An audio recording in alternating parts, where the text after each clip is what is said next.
हिंदुस्तान की आजादी में 190 साल के जो कागजात हैं, गोइंदा रिपोर्ट, आईबीटीआईबी रिपोर्ट एक मुहाफिज था। আমি 2005 সালে লন্ডন গিয়েছিলাম। ওই ইন্ডিয়া হাউস তখন যেদিন গেলাম দরজার সামনে আজ হলিডে, মনটা খুব কষ্ট হলো। কি আছে ওখানে? ভারতের আলেমদের অবদানের কথা আছে। আছে আরএসএস এর কোন অবদান নেই, ব্রিটিশ রেকর্ড কোন অবদান নেই।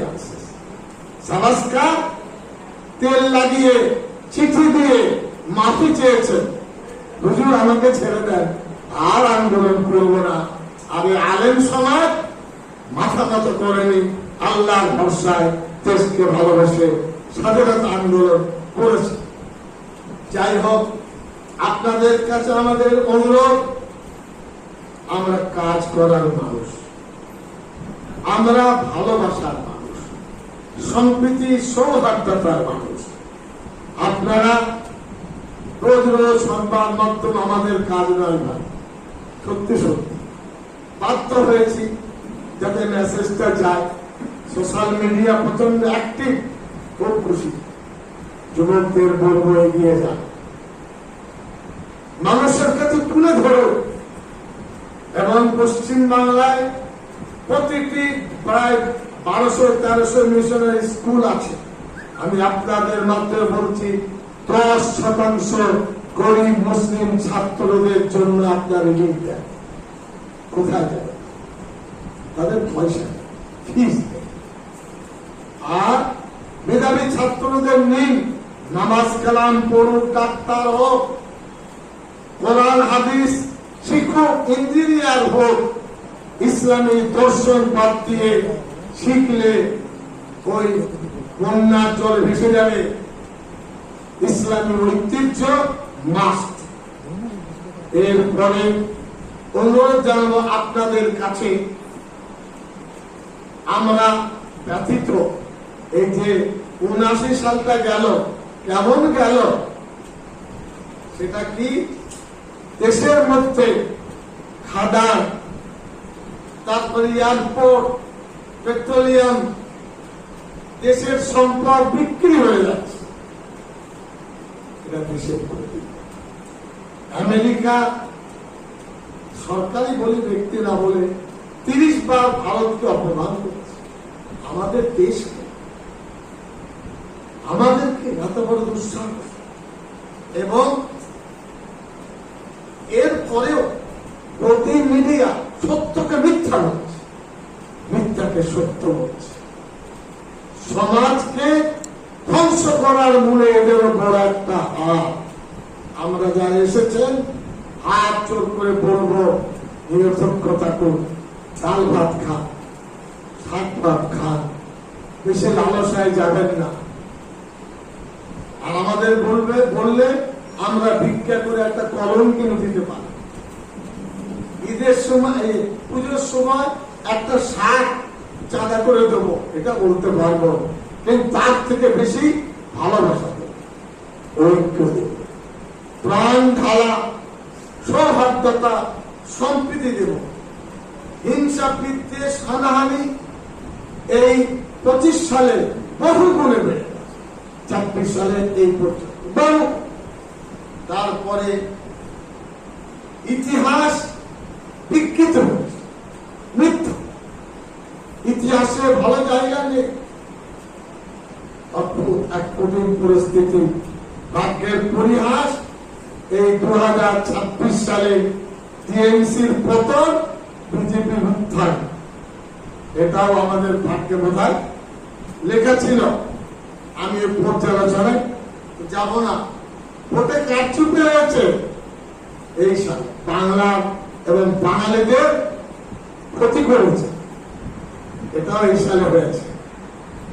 আর ভারতীয় পর্যায়ে রাম মন্দির ভক্তদের অর্থ চুরি হয়েছে। আমি আপনাদের শোনাচ্ছি, দেওবন্দের রেক্টর, তার নাম হযরত মাওলানা কারি মোহাম্মদ তৈয়ব সাহেব, তিনি পার্সোনাল বোর্ডের জন্মদাতা, তিনি লিখেছেন রামচন্দ্রকে রামচন্দ্র বলো না, আমরা জানি না তিনি কে, তোমরা বলো রামচন্দ্র জি। ইসলামের শিক্ষা দেখেছে, আমরাও বলি রামচন্দ্র। তো চুরির জায়গায় তাকে লুকিয়ে রেখেছেন কেন? বন্ধে বড় বড় মনীষীরা বলছেন আমরা জানি না, আমরা অজ্ঞাত, কে ছিলেন কারা ছিলেন আমরা সম্মান জানাবো। তেমনি আমরা বলবো কোরআন হাদিস মাদ্রাসাকে অবমাননা করবেন না। আমরা বলবো দিন শরীয়তকে তুচ্ছ তাচ্ছিল্য করে এই ভণ্ড মিডিয়ারা কাঠ পোড়ায় দাঁড় করাবে না, অথচ পরিস্থিতি গরম করবে না, এটা আমরা চাইছি। আমরা চাইব একসাথে থাকি, ভালো মনে থাকি। আগামীতে আমরা কি চাই? পাঁচের সময় নেব, মন্দির গির্জা মসজিদ স্বাধীনভাবে থাকুক। আগামীকাল একটা মসজিদের সামনে রাস্তায় জাতীয় পতাকা উত্তোলন করার অনুরোধ করছি। কেন? এটা তো আল্লাহ ঘর মসজিদ, কিন্তু ভারতের মাটির মসজিদ। ভারতের মাটির সাক্ষী ভারতের সংবিধান মসজিদকে সম্মান জানিয়ে অধিকার দিয়েছে। ভিতরে না, বাইরে করতে হবে। খানকা আছে, আর কিছু আছে। আর একইভাবে মন্দির, আপনারাও মন্দিরের বাইরে পুরোহিতরা উত্তোলিত করুন জাতীয় পতাকাকে। ওই মন্দির ভারতের গির্জা, আপনার এছাড়া গুরুত্ব, এছাড়া আরো যা আছে। আমরা মাদ্রাসা শিক্ষার সাথে যুক্ত প্রত্যেকটি মাদ্রাসায় কালকে 80তম দিবসের শুরু পালিত হবে ইনশাআল্লাহ। আমরা দমদমে আমাদের অফিস, আপনারা গেলে বিরিয়ানি খাওয়াতে পারবো, কিন্তু আগে থেকে বলতে হবে। খরচ করে করবো, যাবেন না তাহলে। যদি যেতে চান আপনার ঠিক 8টার সময় টিপু সুলতান মসজিদে গাড়ি করব, যাবেন। ওখানে আমাদের পতাকা উত্তোলনের আরো কিছু কথা আছে, যেটা আজকে বললাম না, কালকের জন্য রিজার্ভ রাখছি। না গেলে তোরা আশীর্বাদ দেবেন। আমরা মিডিয়াদের বলবো, তোমাদের নতুন যুবক বন্ধুদের পেলে আমরা খুশি হব। মানুষের কাছে মেসেজ চাই, এটা শুধু কোন দলের ক্লাবের নেতাজি সভা, নেতাজি ভারতবর্ষের গৌরব। এই পতাকা আমাদের গৌরব, আমাদের মুখের সঙ্গে তার সম্পর্ক ছিনিয়ে নেবে এ বসায় আপনারা।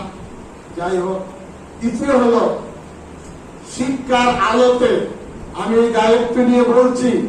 আমার ওটা হলো লাইব্রেরি এবং মাস এডুকেশনের আমি মন্ত্রী।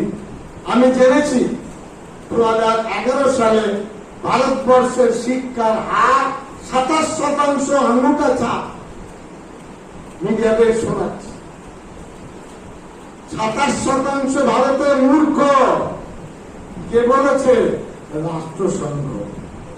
মাননীয় প্রধানমন্ত্রীকে বলেছিল আপনি সব কাজ বাদ দিয়ে দেশকে স্বাক্ষর করুন। এখনো সম্ভবত 1/4 দেশ মূর্খ। 80 বছর, হ্যাঁ, এটা লজ্জার নয়। কলকাতা শহরের রিপোর্ট 14% মূর্খ 2011 সালে।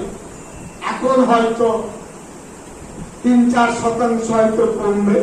ঠিকঠাক।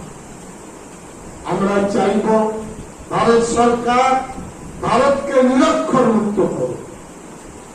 আমরা চাইব বিবেক পন্থীদের বিরুদ্ধে আসুন আমরা একসাথে লড়াই করি। মুসলিম সমাজকে বলবো হীন মমতা হল কুফরের কাজ। কিসের? আমরা আইন মেনে কাজ করব, একসাথে কাজ করব, মিলেমিশে কাজ করব। ইনশাআল্লাহ আমরা জিতবো, দেশকে বাঁচাবো। আমাদের শিক্ষিত সম্মানিত সমাজ যুবকদের প্রতি অনুরোধ, আপনারা কাজ করছেন, একটা সম্মিলিত প্রয়াস তৈরি হোক। এডুকেশন যাদবপুর বিশ্ববিদ্যালয়, কলকাতা বিশ্ববিদ্যালয় ছাত্রকে চেনে না। ওই ধরুন শান্তিনিকেতনকে চেনে না। আমরা প্রস্তাব রাখছি, ভারত পশ্চিমবাংলায় কম করে 5টি বিশ্ববিদ্যালয়ের ছাত্র ছাত্রী আপনারা 15 জন করে এক জায়গায় বসুন, বাংলাকে কি করে আমরা ভালো জায়গায় আনতে পারি। পলিটিক্যাল মাইন্ড, আপনাদের খরচ আমরা বহন করব। আমরা মিডিয়াদের বলবো, এক করুন, আপন করুন, নতুন পরিবেশ করুন। এটা আমি অনুরোধ রাখছি আপনাদের কাছে। সিলসিলা দেওবন্দ উত্তরা আমরা সব এক ছাতার তলায় আছি। যে যার মতন কাজ করতেন করবেন, আলহামদুলিল্লাহ, কোনো অসুবিধা নেই। আর এটা আমাদের বুজুর্গরা শিখিয়েছেন, ভারতবর্ষে আমরা হিন্দু মুসলমান একসাথেই থাকবো। কিয়ামতের দিন এখান থেকে উঠতে হবে।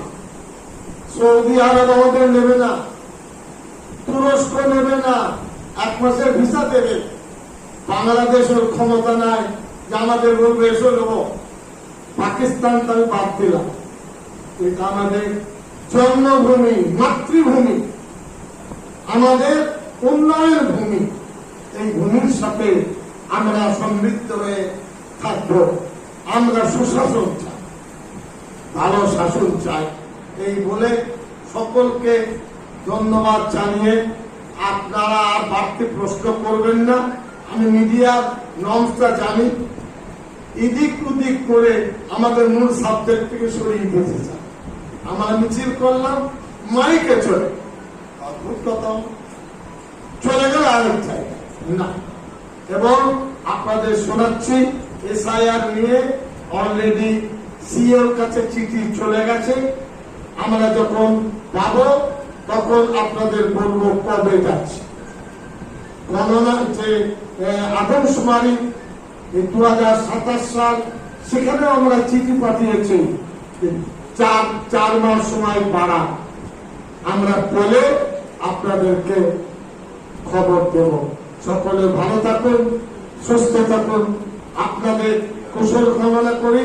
অনেকে বলতেন চৌধুরী সাহেবের বয়স হয়েছে, অবসর নাই না। আমি শুনছি, মিডিয়ায় বলছি, কংগ্রেসের কি নাম ভদ্রলোকের এখন সভাপতি খাগড়ে না খাগড়ে, খালকের বয়স হলো 84। আমেরিকার রাষ্ট্রপতির বয়স কত? আমাদের মোদীজি কি বাচ্চা? 70 পার করে গেল। দিল্লির বড় বড় সব পার করে গেলেন। আমার উপরে এত রাগ কেন? আল্লাহ যতদিন সুস্থতা দেবেন, খিদমত করব, দেশ এবং জাতির দিন ইমান নিয়ে করব, এক হয়ে থাকবো, দেশকে বাংলাকে গড়ব। বিচ্ছিন্নতাবাদের বিরুদ্ধে আমরা আপনার लड़ाई करबो। रोज़ अव्वल से एक ही कोशिश कर रही है कि आपस में मुल्क में जितने भी मजहब के लोग हैं आपस में प्यार और इत्तेफाक के साथ रहें। और आप हजरात देखते होंगे कि जमीयत उलमा मगरिब बंगाल का जब भी कुर्बान होता है तो इसके स्टेज पे हज़रत मौलाना सिद्दीकुल्लाह चौधरी साहब की क़यादत में तमाम मजहब के लोग रहते हैं और तमाम मजहब के लोगों को लेके एक साथ मिल के हम लोग चलने की कोशिश करते हैं। अगर हम लोगों के बीच दरमियान ये आपस में इत्तेफाक और इत्तेहाद कायम रहा तो इंशाअल्लाह हमारा कोई भी फ़िरका परस्त ताकत हमारा कोई नुकसान या कोई हमें किसी तरह की भी कोई नुकसान नहीं पहुँचाएगी।